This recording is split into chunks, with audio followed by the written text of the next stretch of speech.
Hello everyone, कैसे हैं आप लोग? बढ़िया। तो आज इस वीडियो के अंदर हम पढ़ने वाले हैं एप्लीकेशंस ऑफ गॉस लॉ।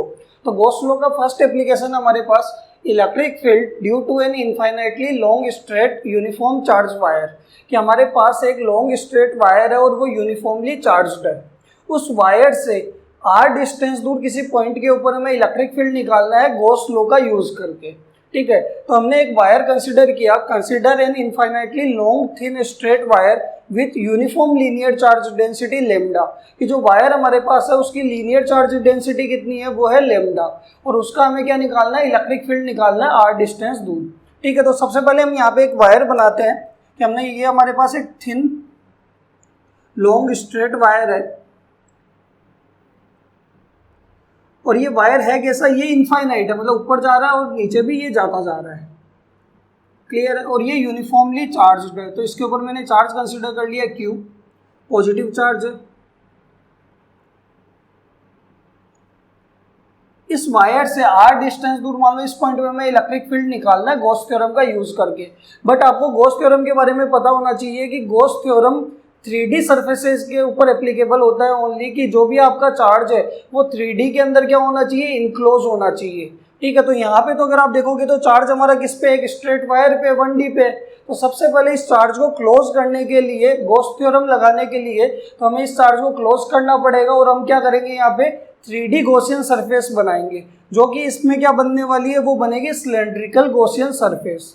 ठीक है, तो इसके ऊपर हम क्या करेंगे, एक सिलेंड्रिकल गॉसियन सरफेस बनाते हैं।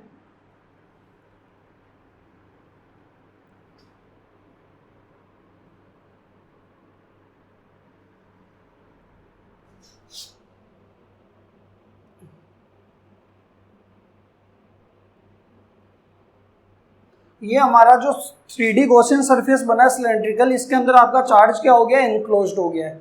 अब हमें इसका क्या निकालना है, नॉर्मल तरीके से गॉसियन सरफेस का फ्लक्स निकालना है, और गॉस के अकॉर्डिंग वो फ्लक्स किसके इक्वल होगा, total charge upon epsilon not के। ठीक है, और इस गॉसियन सरफेस की हम रेडियस कंसीडर कर लेते हैं, वो स्मॉल r, और इसकी लेंथ कंसीडर करते हैं, वो करते हैं l।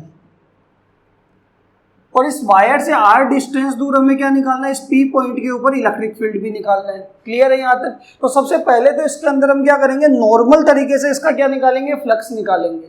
नॉर्मल तरीके से फ्लक्स निकालेंगे, फिर गॉस के अकॉर्डिंग इस 3D सरफेस का क्या निकालेंगे, फ्लक्स निकालेंगे, और दोनों को इक्वेट करेंगे तो इलेक्ट्रिक फील्ड आ जाएगा। तो पहला तो हमें क्या करना है, इस गॉसियन सरफेस का, सिलेंडर का हमें फ्लक्स निकालना है। तो अगर आप देखोगे कि जैसे मान लो ये आपके पास वायर है, ये आपके पास पेन है, ये क्या है, ये एक स्ट्रेट वायर है, और इस वायर के ऊपर अगर आप देखो यहाँ चार्ज रखा हुआ है, चार्ज के ऊपर चार्ज जा रहा है, तो अगर आप इस चार्ज से देखोगे तो इसकी इलेक्ट्रिक फील्ड लाइंस ऊपर तो जाने वाली नहीं है, क्योंकि चार्ज के ऊपर चार्ज है, नीचे भी नहीं जाएगी। ठीक है, इलेक्ट्रिक फील्ड लाइंस या तो किधर जाएगी, राइट में, या फिर जाएगी लेफ्ट में, या फिर इनवर्ड आउटवर्ड। ठीक है, तो अगर ऊपर इलेक्ट्रिक फील्ड लाइंस नहीं जा रही, नीचे भी इलेक्ट्रिक फील्ड लाइंस नहीं जा रही, तो इस सर्किल का फ्लक्स और इस नीचे वाले सर्किल का फ्लक्स कितना है, वो होने वाला है 0। इलेक्ट्रिक फील्ड लाइन सिर्फ अंदर जा रही है, बाहर आ रही है, राइट में जा रही है, लेफ्ट में जा रही है, तो फ्लक्स किसका आएगा, सिर्फ इस कर्व्ड सरफेस का फ्लक्स आने वाला है, ना इस सर्किल का फ्लक्स आएगा, ना ही नीचे वाले सर्किल का फ्लक्स आएगा। ठीक है, क्लियर है यहाँ तक? तो सबसे पहले तो हम इस सर्किल का, नीचे वाले सर्किल का और कर्व्ड सरफेस का फ्लक्स निकालते हैं इंडिविजुअल, और तीनों को क्या करेंगे, ऐड करेंगे, तो टोटल हमारे पास क्या आ जाएगा, इस गॉसियन सरफेस का फ्लक्स आ जाएगा। तो सबसे पहले देखो इसका फ्लक्स कैसे निकालेंगे, इस सर्किल का। तो यहाँ पे मैंने क्या किया, स्मॉल एरिया इसका कंसीडर कर लिया, वो कितना, ds। ठीक है, इस ds का एरिया वेक्टर क्या होगा, बाहर की तरफ n के। इलेक्ट्रिक फील्ड लाइंस किधर जा रही है, राइट में जा रही है, या फिर आप इनवर्ड आउटवर्ड लोगे तो भी देखो दोनों केस में एंगल कितना है यहाँ पे, तो थीटा की वैल्यू कितनी होगी, 90। इस छोटे से एरिया का फ्लक्स कितना आएगा, वो आएगा E डॉट ds, और इंटीग्रेट करेंगे तो इस पूरे सर्किल का फ्लक्स आ जाएगा, जिसको मैं क्या बोलूंगा, φ1। क्लियर है? तो φ1 की अगर हम वैल्यू निकालते हैं यहाँ पे, तो देखो φ1 की वैल्यू क्या आएगी, तो φ1 इक्वल टू होगा integration of E dot ds। Clear है यहाँ तक? अगर इसको ओपन करेंगे डॉट प्रोडक्ट को, तो ये आ जाएगा E ds cos theta n की। अब E और n केप के लिए, इस रीजन के अंदर इस सर्किल के लिए थीटा कितना है हमारे पास, वो है 90 डिग्री, तो थीटा की वैल्यू कितनी होगी, वो होगी 90। तो φ1 हमारे पास क्या हो जाएगा, वो हो जाएगा E ds cos 90, और cos 90 कितना होता है, cos 90 होता है 0। तो यहाँ से फ्लक्स हमारे पास φ1 कितना आ जाएगा 0। जो हमने डायरेक्ट भी बात की थी कि इससे इलेक्ट्रिक फील्ड लाइन से पास नहीं हो रही तो फ्लक्स क्या होने वाला है 0। सेम हम क्या करेंगे, सेकंड जो आपके नीचे वाला सर्किल है इसका भी क्या निकालते हैं, फ्लक्स निकालते हैं। और इसका फ्लक्स कैसे निकालेंगे, तो यहाँ मैं क्या करूँगा, एक स्मॉल एरिया कंसिडर कर लेते हैं ds। इसका एरिया वेक्टर क्या होगा, नीचे की तरफ परपेंडिकुलर बाहर की तरफ, और इसमें भी इलेक्ट्रिक फील्ड लाइंस किधर जा रही है, या तो अंदर या फिर राइट में, लेफ्ट में, या फिर आउटवर्ड। हर एक केस में इन चारों में ही थीटा की वैल्यू यहाँ पे कितनी होगी 90 डिग्री। इसका फ्लक्स कितना आएगा E डॉट ds, ये तो स्मॉल एरिया का आएगा, और इंटीग्रेट करेंगे तो इस पूरे सर्किल का आ जाएगा, वो आ जाएगा φ2। क्लियर है यहाँ तक। तो अगर हम φ2 निकालेंगे तो φ2 की वैल्यू क्या आने वाली है, ये हमारे पास φ1 आया था फर्स्ट सर्किल का, ये सेकंड सर्किल का, तो ये होने वाला है integration of E dot ds। अगर इसको ओपन करूंगा तो ये आ जाएगा E ds cos theta n cap. अब इस केस में भी हमारे पास थीटा की वैल्यू कितनी है 90 डिग्री, तो फ्लक्स φ2 कितना हो जाएगा, वो हो जाएगा E ds cos 90, और cos 90 कितना होता है 0। तो फ्लक्स कितना आ गया हमारे पास φ2, वो हो गया 0। क्लियर है। तो φ1 आ गया, φ2 आ गया। अब हमें निकालना है बीच वाले कर्व्ड सरफेस एरिया का। तो कर्व्ड सरफेस एरिया के अंदर भी हम क्या करेंगे कि यहाँ एक स्मॉल एरिया कंसिडर कर लेते हैं ds। कहीं पे भी ले लो, बीच में एक स्मॉल एरिया कंसिडर कर लो ds। अब इसका एरिया वेक्टर क्या होगा, बाहर की तरफ परपेंडिकुलर। इलेक्ट्रिक फील्ड लाइंस भी चार्ज से, पॉजिटिव चार्ज से देखोगे तो बाहर ही निकल रही है, तो यहाँ पे ये electric field lines, electric field की डायरेक्शन और एन केप दोनों सेम डायरेक्शन में, तो थीटा कितना होगा 0। अगर इस छोटे से एरिया का फ्लक्स आएगा E डॉट ds, और इसको इंटीग्रेट करेंगे तो इस पूरे कर्व्ड सरफेस का फ्लक्स आ जाएगा, जिसको हम क्या नाम देंगे, ये होगा φ3। क्लियर है। तो अगर मैं φ3 की वैल्यू यहाँ पे निकालता हूँ तो φ3 क्या होने वाला है, integration of E dot ds। अगर इसको ओपन करेंगे तो हमारे पास आ जाएगा E ds cos theta n cap. अब E और n केप के बीच में इस थर्ड रीजन के अंदर एंगल कितना है 0 डिग्री, तो यहाँ से थीटा की वैल्यू हमारे पास आ रही है 0।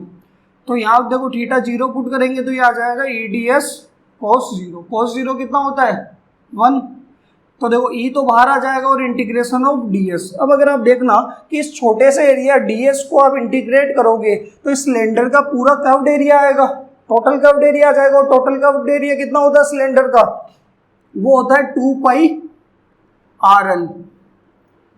कर्व्ड सरफेस एरिया क्या होता है सिलेंडर का 2 पाई RL। तो यहाँ पे आपके पास φ3 कितना हो जाएगा, E इंटू और इंटीग्रेशन ऑफ ds को लिखेंगे 2 पाई RL। ये हमारे पास आया फ्लक्स। क्लियर है यहाँ तक। अब अगर आप देखोगे ऊपर वाले सर्किल का आ गया φ1, नीचे वाले सर्किल का φ2, और बीच वाले कर्व्ड का आ गया φ3, और तीनों को हम क्या करेंगे ऐड कर देंगे, तो इस गॉसियन सरफेस का सिलेंडर का क्या आ जाएगा, टोटल फ्लक्स आ जाएगा। तो अगर मैं टोटल फ्लक्स की बात करूं तो टोटल फ्लक्स φ इक्वल्स टू क्या होने वाला है, φ1 प्लस φ2 प्लस φ3। तो अगर आप देखोगे तो φ1 तो कितना है 0, φ2 भी कितना है 0, और φ3 कितना है, वो आया E इंटू 2 पाई RL। तो यहाँ से टोटल फ्लक्स की वैल्यू कितनी आ गई, E into 2 pi RL, equation number 1। Clear है यहाँ तक। ये हमारे पास नॉर्मल तरीके से E डॉट ds से क्या आया, इस गॉसियन सरफेस का, सिलेंड्रिकल गॉसियन सरफेस का फ्लक्स आया। क्लियर है। अब देखो गॉस के अकॉर्डिंग यही फ्लक्स, इसी सरफेस का फ्लक्स इसके इक्वल होगा टोटल चार्ज अपॉन एप्सिलॉन 0 के। तो यहाँ पे देखो ये मैं मिटा रहा हूँ,